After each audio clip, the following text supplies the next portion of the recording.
तो स्वागत है हमारे आज त्रिकोणमिति के तीसरे वीडियो में। तो ये पार्ट 3 है। पार्ट 1 में हमने बेसिक्स सीखे थे और पार्ट 2 में हमने हर एक स्पेसिफिक एंगल जो 0 से 90 डिग्री के बीच आ रहे थे उन पर हमने वैल्यू सीखी थी।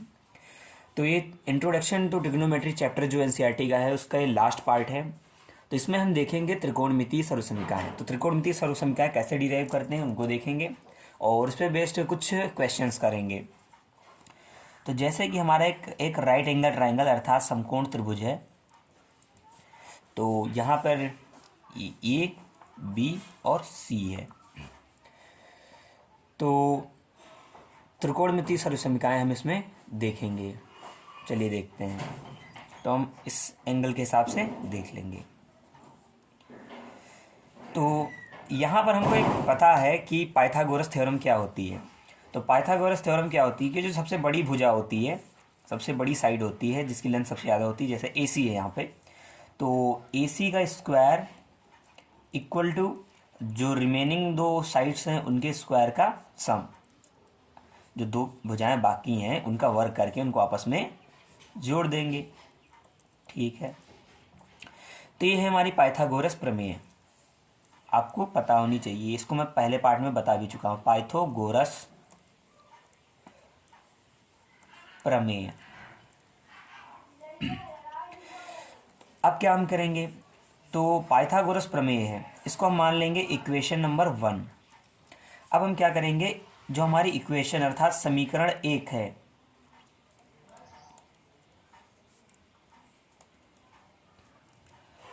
उसको हम क्या कर देंगे, डिवाइड कर देंगे सबको AC स्क्वायर से, सबको AC स्क्वायर से डिवाइड कर देंगे प्रत्येक पद को, हर टर्म को। तो इधर करेंगे तो हो जाएगा AC square upon AC square, AB square upon AC square plus BC square upon AC square. तो यहाँ पर AC square upon AC square हमारा 1 हो जाएगा और यहाँ पे बचेगा AB अपॉन AC का होल स्क्वायर प्लस यहाँ पे बचेगा BC अपॉन AC का होल स्क्वायर। तो अब हम क्या करेंगे इसमें, तो अगर हम ध्यान से देखें, अगर हम इस एंगल के हिसाब से अगर देखें ध्यान से, यहाँ पे एंगल C है, तो अगर इसके हिसाब से अगर हम इसको थीटा मान लें, C को थीटा, तो यहाँ पर हमारा साइन थीटा कितना आ जाएगा। तो साइन थीटा क्या होता है, लंब बटा कर्ण, मतलब सामने वाली भुजा और बेस। तो AB बटा साइन थीटा हो जाएगा BC upon AB upon AC, AB upon AC बड़ी भुजा। और कॉस थीटा यहाँ पे निकालेंगे तो क्या हो जाएगा, कॉस थीटा हो जाएगा BC अपॉन AC आधार बटा कर्ण। और अगर हम टैन थीटा के लिए जाएंगे तो ये हो जाएगा AB बटा AC। अब ध्यान से देखो, यहाँ पर ये 1 हो गया। तो यहाँ पे जो AB बटा AC है, AB बटा AC, इसको हम क्या लिख सकते हैं, साइन थीटा लिख सकते हैं।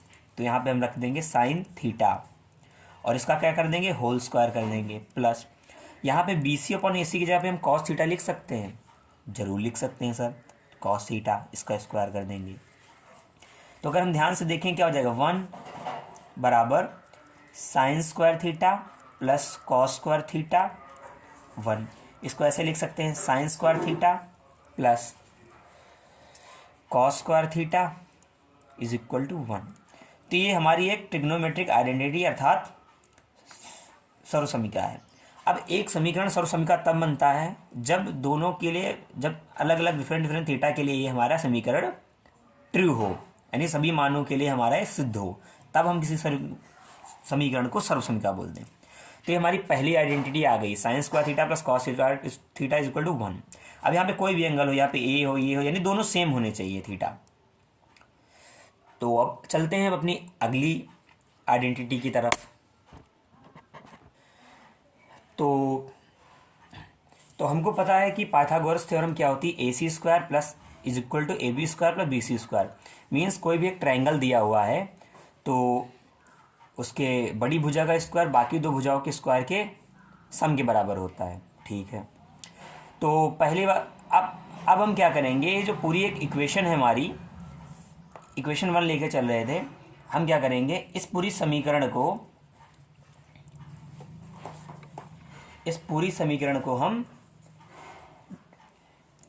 किससे डिवाइड कर देंगे। अब हम पूरी समीकरण को ए बी स्क्वायर से डिवाइड कर देंगे। चलो अब हम प्रत्येक पद को, हर टर्म को हम ए बी स्क्वायर से डिवाइड कर देंगे।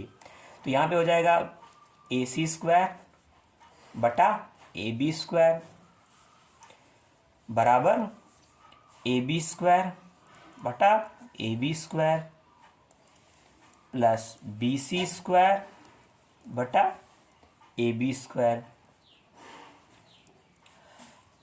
अब यहाँ पे हम लिख सकते हैं ए सी बटा ए बी का होल स्क्वायर लिख सकते हैं बराबर ए बी स्क्वायर बटा ए बी स्क्वायर 1 हो जाएगा, प्लस इसको लिख सकते हैं बी सी बटा ए बी का होल स्क्वायर लिख सकते हैं।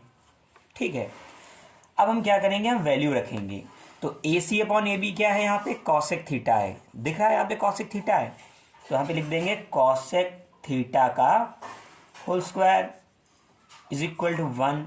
और B C upon A B आपको कहीं दिख रहा है, हाँ कॉट थीटा दिख रहा है, सब्स्टिट्यूट कर देंगे, वैल्यू प्रतिस्थापित कर देंगे इसका मान।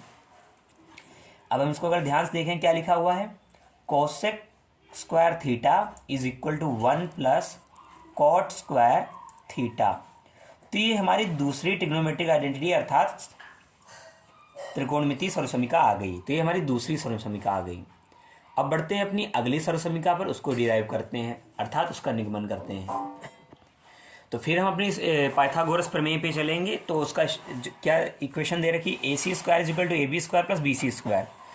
अब इस प्रमेय में क्या करेंगे, तो इसको हम समीकरण 1 लेकर चल रहे थे, तो क्या करेंगे, हम इस समीकरण 1 को अब क्या कर देंगे, पहले हमने क्या किया था, तो पहले हमने प्रत्येक पद को ए बी से डिवाइड कर दिया था ए बी स्क्वायर से। अब हम क्या करेंगे, इसको बी सी स्क्वायर से डिवाइड कर देंगे। तो यहाँ पर हमारा हो जाएगा A C square plus B C square. तो यहाँ पर ए सी स्क्वायर है, इसको बी सी स्क्वायर से डिवाइड कर देंगे, और ए बी स्क्वायर है, इसको बी सी स्क्वायर से डिवाइड कर देंगे, क्योंकि प्रत्येक पद को डिवाइड करना होता है। तो बी सी स्क्वायर को बी सी स्क्वायर से डिवाइड कर देंगे इस प्रकार से। तो अब यहाँ पे क्या होगा, तो यह हो जाएगा A C upon B C का होल स्क्वायर बराबर ये हो जाएगा A B upon B C का whole square plus B C square upon B C square क्या हो जाएगा, 1 हो जाएगा। ठीक है, तो यहाँ पे हम क्या कर लेंगे, अपना ट्राइंगल बना लेंगे, वैल्यू सब्स्टिट्यूट करना इजी हो जाएगा। तो ए बी सी, तो सी को हम थीटा मान के चल रहे हैं। अगर हम देखें ए सी अपॉन बी सी क्या होगा यहाँ पे, मतलब ए सी अपॉन बी सी, तो ये होता है हमारा सेक थीटा। तो सेक थीटा क्या हो जाएगा हमारा, ए सी अपॉन बी सी।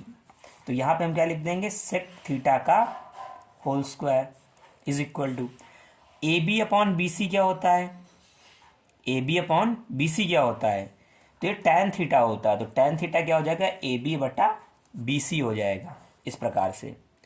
तो यहाँ पे हम टैन थीटा सब्स्टिट्यूट कर देंगे अर्थात इसका मान रख देंगे, प्लस 1 आ जाएगा। अगर इसको हम ध्यान से लिखें ऐसे तो इसे लिख सकते हैं secant square theta is equal to 1 plus tan square theta. तो ये हमारी तीसरी ट्रिग्नोमेट्रिक आइडेंटिटी आएगी। तो 3 ही मेन आइडेंटिटीज़ होती हैं ट्रिग्नोमेट्रिक आइडेंटिटीज़। पहली हमने देखी sine square theta plus cos square theta is equal to 1। दूसरी हमने देखी cosec square theta is equal to 1 plus cot square theta. And last देखी secant square theta is equal to 1 plus tan square theta. अब इनके value रख के हम कई सारे क्वेश्चन सोल्व कर सकते हैं। तो चलिए थोड़ा समराइज कर देता हूँ इस पूरे लेक्चर को। तो जो हमारी पहली सर्वसमीका होती है आइडेंटिटी, वो होती है sine square theta plus cos square theta is equal to 1। और जो सेकंड हमने क्या डिराइव की थी, cosec square theta is equal to 1 plus cot square theta. And हमने तीसरी डिराइव की थी secant square theta is equal to 1 plus tan square theta. तो इसका इन तीनों का यूज करके हम कई सारे क्वेश्चन सॉल्व कर सकते हैं। तो हमारा ये पहला चैप्टर इंट्रोडक्शन टू ट्रिग्नोमेट्री ख़त्म हो चुका है। 3 पार्ट्स में हमने देखे हैं और कई सारे एग्जांपल्स कराए हैं, और अच्छे से प्रैक्टिस करने के लिए आप अपनी रेफरेंस बुक का यूज कर सकते हैं। लेकिन सबसे पहले मैं रिकमेंड करूँगा कि आप NCERT ज़रूर सॉल्व करें, क्योंकि हर एक क्वेश्चन कुछ ना कुछ डिफरेंट चीज़ सिखाता है। तो NCERT सॉल्व करना बहुत ज़रूरी इसके लिए है। तो यहाँ पे हमारा NCERT का इंट्रोडक्शन टू ट्रिग्नोमेट्री अर्थात त्रिकोणमिति का परिचय अध्याय खत्म होता है। जो नेक्स्ट चैप्टर हमारा होगा वो होगा ऊंचाई और दूरी का। तो नेक्स्ट चैप्टर में हम ऊंचाई और दूरी पढ़ेंगे। तो वो क्या होता है, एप्लीकेशन ऑफ ट्रिग्नोमेट्रीज होता है। तो उसके अंतर्गत हम उसमें भी हम 2 पार्ट में उस चैप्टर को ख़त्म कर देंगे। फिर हमारा ट्रिग्नोमेट्रिक पोर्शन कंप्लीट हो जाएगा। उसके बाद हम नेक्स्ट चैप्टर्स की तरफ मूव करेंगे। तो यहाँ तक आ गए। वीडियो देखने के लिए धन्यवाद। Thank you. All the best for the exam.